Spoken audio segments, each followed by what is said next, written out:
தடைகளை தகர்த்து வியாபாரத்தில் மேன்மை, தொழில் வளர்ச்சி, உத்தியோக பிராப்தி, குடும்ப நிம்மதி மற்றும் ஒற்றுமை, திருமணத் தடை, குழந்தை பேறு பெற்றிட உங்கள் ஜாதகத்திற்குண்டான வசிய இயந்திரம் மற்றும் மந்திரம் பெற்றிட உடனே தொடர்பு கொள்ளுங்கள். ஓம் ஸ்ரீ குருப்யோ நமஹ. ஹரிஹி ஓம். ஜெய் புவனேஸ்வரி. அனைத்து வேதிக் ஆஸ்ட்ரோ நேயர்களுக்கும் உங்கள் வேத ஜோதிடர் பிரகாஷ் நரசிம்மனின் அன்பான வணக்கங்கள். அக்டோபர் மாத ராசி பலன்கள். இந்த மாதாந்திர ராசி பலன்கள் அனைத்தும் பொது பலன்கள் மட்டுமே. திருக்கணித பஞ்சாங்க முறைப்படி கணிக்கப்படுகின்ற இந்த பலன்கள் உங்களுக்கு சாதகமாகவோ பாதகமாகவோ நடந்திட உங்களுடைய ஜனனகால ஜாதகம் மற்றும் தசாபுக்திகள் துணை நிற்க வேண்டும். இந்த அக்டோபர் மாதத்திற்குண்டான கிரக நிலவரம்: ரிஷபத்தில் குரு, மிதுனத்தில் செவ்வாய். இந்த மாத ஆரம்பத்தில் சந்திரன் சிம்மராசிலிருந்து தன் பயணத்தை துவக்கிறாரு. அதாவது 1ஆம் தேதி விடியற்காலையில் 6 மணி 7 மணிக்குள்ளாரே 4 மணி வரைக்கும் அங்கே இருக்கார். சாயந்தரம் 4 மணி வரைக்கும். கன்னி ராசியில் சூரியன், புதன், கேது. துலாம் ராசியில் சுக்கிரன், கும்ப ராசியில் சனி, மீன ராசியில் ராகு பகவான் சஞ்சாரம் பண்ணுறாரு. இந்த மாதத்தில் ஏற்படக்கூடிய கிரக பெயர்ச்சிகள் அப்படின்ட்டு பார்த்தீங்கன்னா, புதன் அக்டோபர் 10ஆம் தேதி துலாம் ராசிக்கு பெயர்ச்சி ஆகிறார். சுக்கிரன் அக்டோபர் 12ஆம் தேதி அன்னைக்கு விருச்சிக ராசிக்கு பெயர்ச்சி ஆகிறார். அக்டோபர் 17 இரவு 7 மணி 40 நிமிஷத்துக்கு மேலே சூரியன் கன்னி ராசியிலிருந்து துலாம் ராசிக்கு பெயர்ச்சி ஆகிறார். அதன் பிறகு செவ்வாய் இந்த மாதத்தில் கிட்டத்தட்ட ஒரு 1.5 மாதம் கழித்து அக்டோபர் 20ஆம் தேதி அன்னைக்கு மிதுன ராசியிலிருந்து கடக ராசிக்கு பெயர்ச்சி ஆகிறார். இந்த செவ்வாய் பெயர்ச்சி ஒரு பெரிய மாற்றத்தை ஏற்படுத்தும். ஏன்னா நீச்ச ஸ்தானத்துக்கு போகிறாரு. அதே சமயம் இந்த மாத கடைசியான அக்டோபர் 29ஆம் தேதி புதன் விருச்சிக ராசிக்கு பெயர்ச்சி ஆகிறார். துலா ராசியிலிருந்து விருச்சிக ராசிக்கு பெயர்ச்சி ஆகிறார். இதுதான் இந்த மாதத்தில் ஏற்படக்கூடிய கிரக பெயர்ச்சிகள்.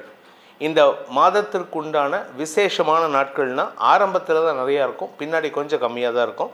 அக்டோபர் 2 மகாலய பக்ஷ அமாவாசை. வருடத்திற்கு ஒரு முறை வரக்கூடிய பித்திருக்கள் மேலோகத்திலிருந்து பூமி லோகத்திற்கு வந்து பூமிக்கு வந்து நம்மை ஆசீர்வதிக்கக்கூடிய ஒரு விசேஷமான நாள் மகாலயபக்ஷ அமாவாசை. அக்டோபர் 3ஆம் தேதி நவராத்திரி ஆரம்பம், வசந்த நவராத்திரி ஆரம்பம். அக்டோபர் 11 சரஸ்வதி பூஜை, ஆயுத பூஜைன்னு சொல்லக்கூடிய சரஸ்வதி பூஜை. அக்டோபர் 12 விஜயதசமி, வித்யாரம்பம், அதாவது படிப்பு துவங்கக்கூடிய நாள் அந்த வித்யாரம்பம். அக்டோபர் 18 துலா ஸ்நானம் ஆரம்பம், அதாவது துலா மாத காவேரி துலா மாத ஸ்நானம் ஆரம்பம். இதில் மாத கடைசியில் அக்டோபர் 31 ராத்திரியிலேருந்து நவம்பர் 1ஆம் தேதி, ஏன்னா நவம்பர் 1ஆம் தேதி அமாவாசை, அதனால் 1ஆம் தேதி காலை விடியற்காலை வரை தீபாவளி, தீப திருவொளி விசேஷமான நாள். அது என்ன தீபாவளி அப்படின்னு கேட்டால், நரகாசுரனுடைய அந்த வதத்தை நாம் கொண்டாடுகிறோம். உடனே சில பேர் சொல்லுவாங்க, ஒரு மனுஷனை கொன்னதுக்கு கொண்டாடுறாங்களா அப்படின்னு. அப்படி கிடையாது. நரகாசுரன் அப்படிங்கிறத நம்ம உடம்புக்குள்ளே இருக்கக்கூடிய கெட்ட எண்ணங்களையும் கெட்ட நபர்களையும், நமக்குள்ளேயே பல ரூபங்கள், சினிமாவில் சொல்கிற மாதிரி வெளியில் பார்க்குறது ஒரு ரூபம், உள்ளுக்குள்ளே இருக்கிறது பல ரூபங்கள்னு சொல்கிறாங்கல்ல, அந்த பல ரூபங்கள், பல கெட்ட முகங்கள் இருக்கும். அந்த கெட்ட முகங்களை அழிக்கக்கூடிய நாள் தான் வந்து நரகாசுரனுடைய அந்த நரக சதுர்தசி நாள்னு பேர். அக்டோபர் 31 தீபாவளி. அக்டோபர் 31 சாயந்தரத்துலேருந்து நவம்பர் 1ஆம் தேதி விடியற்காலை வரை தீபாவளி இருக்குது. அந்த நாளில் அதாவது குறிப்பாக தீபாவளி அன்னைக்கு அனைவரும் புத்தாடை அணிந்து சந்தோஷமாக இருக்க வேண்டும். இந்த தீபாவளி முதல் அனைத்து மக்களுக்கும், உலக மக்கள் அனைவருக்கும் தங்களுக்குள் இருக்கும் கெட்ட எண்ணங்களை களைந்து, கெட்ட எண்ணங்களை அழித்து, நல்ல எண்ணங்களை வளர்ச்சி அடைவதற்குண்டான முயற்சியில் ஈடுபடுறதுக்கு அந்த சர்வேஸ்வரனான பரம்பொருளான பரந்தாமன் துணையில் இருக்க வேண்டும். இதுதான் இந்த மாதத்தில் வரக்கூடிய விசேஷமான நாட்கள். இதில் ஏன் இந்த நாட்கள் நான் சொல்கிறேன் அப்படின்னு கேட்டேன்னா, இந்த மகாலயபக்ஷ அமாவாசை, நவராத்திரி ஆரம்பம், சரஸ்வதி பூஜை, விஜயதசமி, துலா ஸ்நானம் ஆரம்பம், இந்த நாட்கள் எல்லாம் நமக்கு பரிகாரம் பண்ணக்கூடிய விசேஷமான நாட்கள். இந்த பரிகாரங்கள் இன்றைக்கி உங்கள் ராசிக்கு வரக்கூடிய பரிகாரங்களில் ஒவ்வொரு ராசிக்கு கடைசியிலையும் பரிகாரத்தை சொல்ல போகிறேன். அந்த பரிகாரத்தை இந்த குறிப்பிட்ட 5 நாட்களில் பண்ணினீங்கன்னா உங்களுக்கு பலாபலன்கள் விசேஷ பலன்களை தரக்கூடிய வகையில் இருக்குமே தவிர குறைவான பலன்கள் இருக்காது. அதனால் நிறைவான பலன்கள் அமையறதுக்கு இந்த குறிப்பிட்ட நாட்களை நான் சொல்லியிருக்கேன். இனி இந்த மாதத்திற்குண்டான பலாபலன்கள் உங்கள் ராசிக்கு எப்படி இருக்குன்னு பார்க்க போகிறோம். வாருங்கள். கும்பராசி. அன்பிற்குரிய கும்பராசி நண்பர்களுக்கு தன வருமானம் ஏற்படுகின்ற ஒரு சிறப்பான மாதமாக இருக்க போகிறது இந்த அக்டோபர் மாதம். என்ன சார் இத்தனை நாளாக நல்லதே சொல்ல மாட்டீங்க, இப்போ நல்லதும் சொல்ல ஆரம்பிச்சிட்டிங்களா அப்படின்னு சில பேர் கேட்கவும் செய்வீங்க. நல்லது இருந்தால் நல்லது சொல்ல வேண்டியது கடமை. நல்லது இல்லை அப்படின்னா அதை எதுக்கு பொய் சொல்லிட்டு உங்களை பொய் சொல்லி ஏமாற்றணும்னு எனக்கு ஒரு பைசா லாபம் கிடையாது. உண்மை சொன்னாலும் எனக்கு லாபம் கிடையாது, பொய் சொன்னாலும் லாபம் கிடையாது. உனக்கு உடனே பணம் வரும் அப்படின்னு சில பைத்தியங்கள்லாம் சொல்லிகிட்டு இருக்கு. பணம் வருதுங்கிறது வந்து நீங்கள் பார்க்கறதுனால எனக்கு பணம் வராது, சேனலுக்கு தான் வரும். எனக்கு ஒரு பைசா லாபம் கிடையாது. ஸோ அதனால் நீங்கள் என்ன பேசினாலும் அதை பற்றி கவலையும் கிடையாது. ஒன்று. ரெண்டாவது, உங்களை பொறுத்த வரைக்கும் கும்பராசியை பொறுத்த வரைக்கும் 7.5 சனி நடக்கிறதுனால percentage of happening of good things will be very less. நல்ல விஷயங்கள் குறைவான பர்சன்டேஜ் தான். 20% நடக்கிறதே பெரிய விஷயம். அதுக்கே நீங்கள் வந்து இந்த 20% நல்லது நடக்கிறதுக்கு 200% முயற்சி இருந்தால் மட்டும்தான் முடியும். ஏன்னா தலையில் சனி உக்காந்துட்டுருக்காரு, ஜென்ம சனி தலையில் உக்காந்துட்டுருக்காரு. உங்களை தலைமையில் ஒரு பெரிய பாறாங்கல் 100 கிலோ பாறாங்கல்ல வச்சு எப்படி இருக்கும், ஒரு 4 இன்வெர்டர் பேட்டரி தூக்கி வச்சு எப்படி இருக்கும், அப்படியே மனுஷன் உக்காந்துருவான். என்ன மாதிரி ஆள்லாம் தூக்க முடியாது.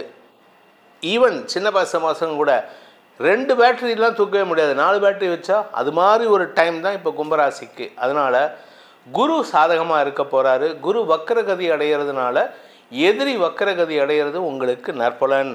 அதனால் பண வருமானம் ஏற்படும், செல்வாக்கு அதிகரிக்கும், வருமானம் அதிகரிக்கும். மொத்தத்தில் நல்ல பலன்கள் ஏற்படுகின்ற மாதமாக இருக்கும். செவ்வாய் 5ஆம் இடத்திலிருந்து 6ஆம் இடத்துக்கு போகிறாரு. ருணரோகாதிபதி, ருணரோக காரகன் செவ்வாய், கடனுக்குண்டான அதிபதி, கடனுக்குண்டான காரகன் செவ்வாய் 6ஆம் இடத்துக்கு போகிறது. கடனை அறவே ஒழிக்கிறதுக்கு உண்டான யோகத்தை ஏற்படுத்தும், வியாதியை ஒழிக்கக்கூடிய வகையில் இருக்கும். ஸோ எல்லாமே பாசிட்டிவாக இருக்குது. ஸோ இந்த அக்டோபர் மாதம் கும்பராசிக்கு பாசிட்டிவான மாதம். இந்த மாதத்தில் உங்களுக்கு நற்பலன்கள் ஏற்படுகின்ற நாட்கள் அப்படின்ட்டு பார்த்தீங்கன்னா அக்டோபர் 6, 7, 8, 9, 11, 12, 13, 14, 15, 14, 16, 17, 18, 19, 20, 21, 26, 27, 28 இந்த நாட்கள் உங்களுக்கு சப்போர்ட்டிவாக இருக்குது.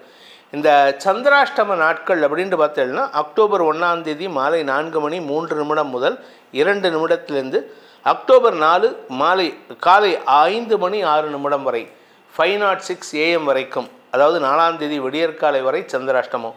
அதே மாதிரி மாத கடைசியில் அக்டோபர் 28ஆம் தேதி ராத்திரி 10 மணி 11 நிமிஷத்துலேருந்து அக்டோபர் 31 காலை 11 மணி 15 நிமிடம் வரை உங்களுக்கு சந்திராஷ்டமம் இருக்குது. ஸோ இந்த மாதத்தில் உங்களுக்கு number of days is very less. அதாவது சப்போர்ட்டிவான டேஸ் வந்து ரொம்ப கம்மியாக இருக்குது. எதிர்மறை நாட்கள் வந்து கிட்டத்தட்ட 8 நாள் வந்துடுது. இதில் என்ன சார் பண்ணுறதுன்னா உங்களுக்கு ஒரு நாள் போதுங்க. ஏன்னா நீங்கள் கும்பராசி, கும்பத்துக்கே அதிபதி, கும்பந்தான், எல்லா பவரும் அங்கே தான் இருக்குது, எல்லாம் வந்து சேர்ந்துடும். ஆனால் நீங்கள் கவலையே பட வேண்டாம். இந்த மாதம் உங்களுக்கு வளர்ச்சியை தரும், புத்துணர்ச்சியை தரும், புதிய எழுச்சியை தரும் மாதமாக இருக்கிறதுனால இந்த மாதத்திலிருந்து நீங்கள் சில புதிய மாற்றங்களை, உழைப்பை தரக்கூடிய வகையில் இருக்கணும். கொஞ்சம் சுறுசுறுப்பாக செயல்படணும். உடம்பு அசௌகரியம் இருந்தால் கூட எனக்கு அதெல்லாம் இல்லை அப்படின்னு எழுந்திரிச்சு எழுச்சியோடு நிற்கக்கூடிய வகையில் இருக்குது. ஆரோக்கியத்தை பேணுவது அவசியம். வேளைக்கு நேரத்தில் உணவு சாப்பிட்றத பழக்கமாக வச்சுக்கோங்க.